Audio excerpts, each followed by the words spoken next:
What if? What if things are not just the way we've always been taught? Hi, I'm Kathy Ann. Let's be Berean. We are not farmers by profession, but my husband always puts out a big garden. I remember one year, my baby girl could not have been much more than 3 or 4 years old, so that means the 2 boys were probably 10 and 11.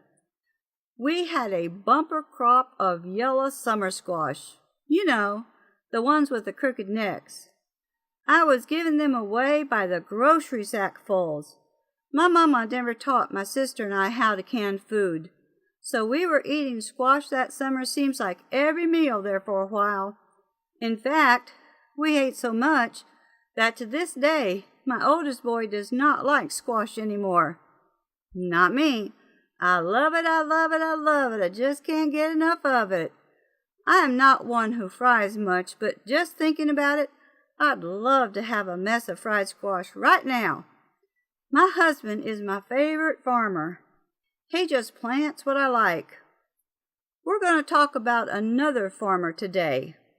A bad farmer. Not that his crop did not grow. That's the problem. It did grow. That farmer was Satan, and he planted tares in among God's wheat. Let's read about it.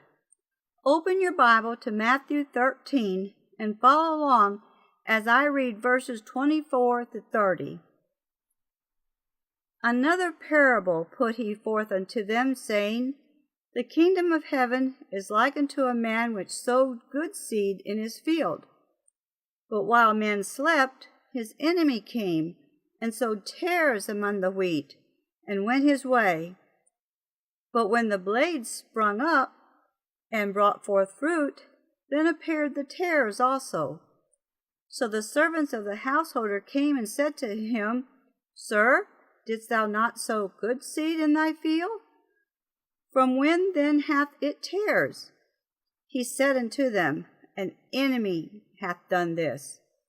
The servants said unto him, Wilt thou then that we go and gather them up? But he said, Nay, lest while you gather up the tares, you root up also the wheat with them. Let them both grow together until the harvest. And in the time of the harvest, I will say to the reapers, Gather ye together first the tares, and bind them in bundles to burn them, but gather the wheat into my barn. Yeshua, King James calls him Jesus, Yeshua interprets this second parable for the disciples, just as he interpreted the first parable. Let's read verses 37 through 43. He answered and said unto them, He that soweth the good seed is the Son of Man. The field is the world. The good seed are the children of the kingdom. But the tares are the children of the wicked one. The enemy that sowed them is the devil. The harvest is the end of the world, and the reapers are the angels. As therefore the tares are gathered and burned in the fire, so shall it be in the end of this world.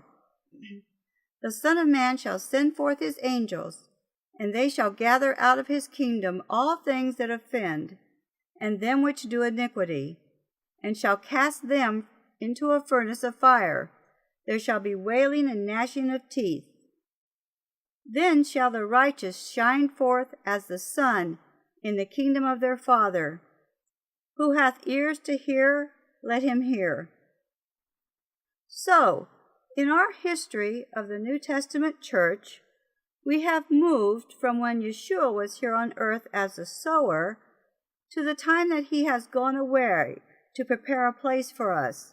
And now we are in the days of the apostles. The sower of the good seed is the same, the Son of Man, Yeshua. The field is the same, the world. But something is said a little different about the seed. Did you catch it? In verse 19, the seed is called the word of the kingdom, while in verse 38 it says, the good seed are the children of the kingdom. Like produces like. The word of the kingdom produces the children of the kingdom. The seed has produced wheat, and it's growing. Satan planted his tares among the wheat shortly after Yeshua ascended back to heaven. According to verse 25, it was while men slept, indicating they were not careful and watchful. 2 Thessalonians 2:7 says, "The mystery of iniquity does already work." 1 John 2:18, "You have heard that Antichrist shall come. Even now are there many Antichrists."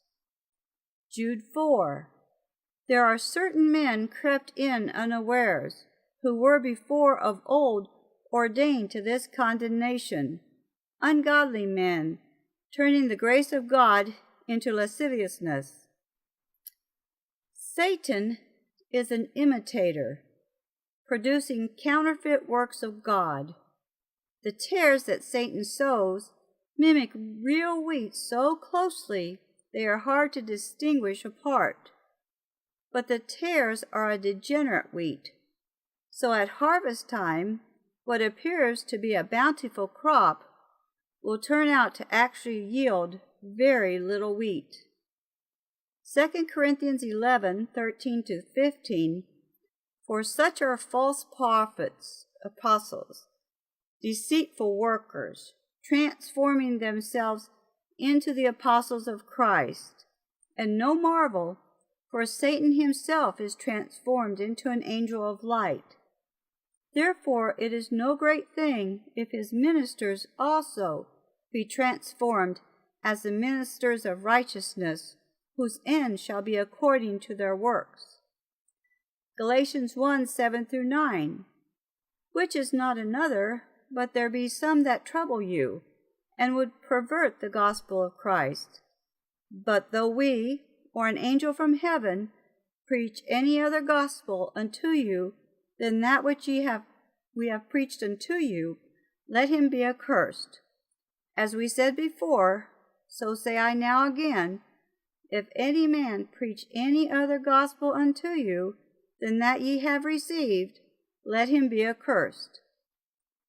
Satan's tares profess the name of Christ and hold some of the fundamental teachings, but it is so mingled with paganism, it has become difficult to tell the genuine from the fake. Nothing unfavorable hinders the growth of Satan's tares, no soil too hard or shallow, no choking thorns, no birds of the air to come snatch him away. The tares are permitted to grow up with the wheat till harvest time, which, according to verse 39, is the end of the age. It is so important that we study for ourselves to see if the things we are being taught are truth. No finger pointing on Judgment Day, because what if? What if things are not just the way we've always been taught? I'm Kathy Ann. Be blessed.